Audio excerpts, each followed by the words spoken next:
የቦክሲንግ ዴይ ንጉስ ማን ነው? ንገሪኝ ትርፌ። ማን ነው የቦክሲንግ ዴይ ንጉስ?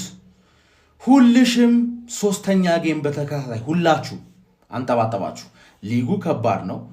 ስኳድ በቂ አቅም ያለው በየ3 ቀን መጫወት የሚችል አንቺማ በሳምንት አንዴ መጫወት የሚችል ስኳድ ማንሽም የለሽም፣ ተጫዋቾችም የለሽም። ዛሬ አላበሽቅሽም ብዬ ነበር ያየሁት። ገባሽ አይደለ? እና ለማብሸቅም አይደለም ግን አሰልጣኝ ቢቀየርም ባይቀየርም ማን ዩናይትድ ከበርንሌና ከውልቭዝ ጋር እኩል ነው። ሲሪየስሊ ነው የምላችሁ። በቃ በርንሌ ማግባት ሲፈልግ ያገባል። ምን አይነት ሴስኮ እንደውም ዛሬ አሪፍ ነበር እንዳለ የአየር ኳሱ ሲያወርድ ነበረ። 2 ጎል አገባ፣ ምርጥ ነበረ።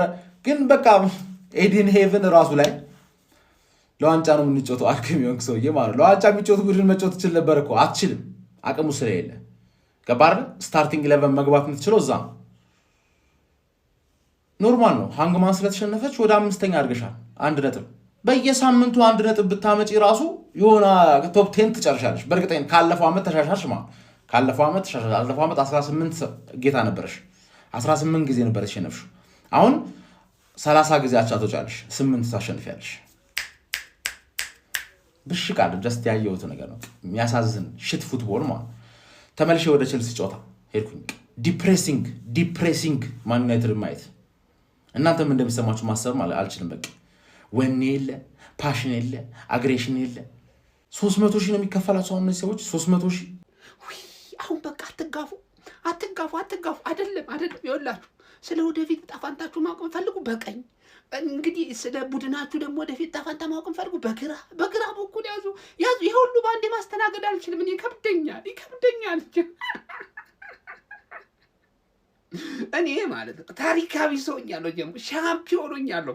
3 ተከታታይ ቋጠሮ አንድ ቡድን ላይ በታሪኬ ቋጥሬ አላውቅም። በታሪክ አንተ 3 ተከታታይ ቋጠሮ ሰራልኝ። ማን እኔ ራሱ እኮ ማጂክ ሆኖብኛል። ማጂክ ሆኖ አሁን እንዴት ነው የሚተኛው?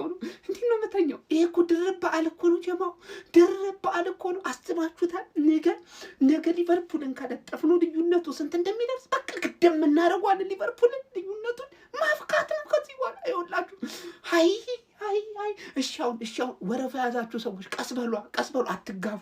አሁን ኮሜንት ሴክሽን ላይ መጣችሁ ይሄ ፈጸምልኝ በሉ እሱን ብቻ ኮሜንት አስቀምጡ። እሱ ለነግራችሁ ነው የመጣው እና ግርግር አያስፈልግም። እኔ ከአርሰናል ውጭ ብዙ መቋጠር አይመቸኝም ነበር። ሲቲዎች ይቅርታ አድርጉልኝ፣ ይቅርታ። ዘንድሮ ሰምሯል። ምንም ምርምረው ነገር የለም የኔ አባት፣ ምንም ምርምረው ነገር የለም። ከሞን ጋነርስ ከሞን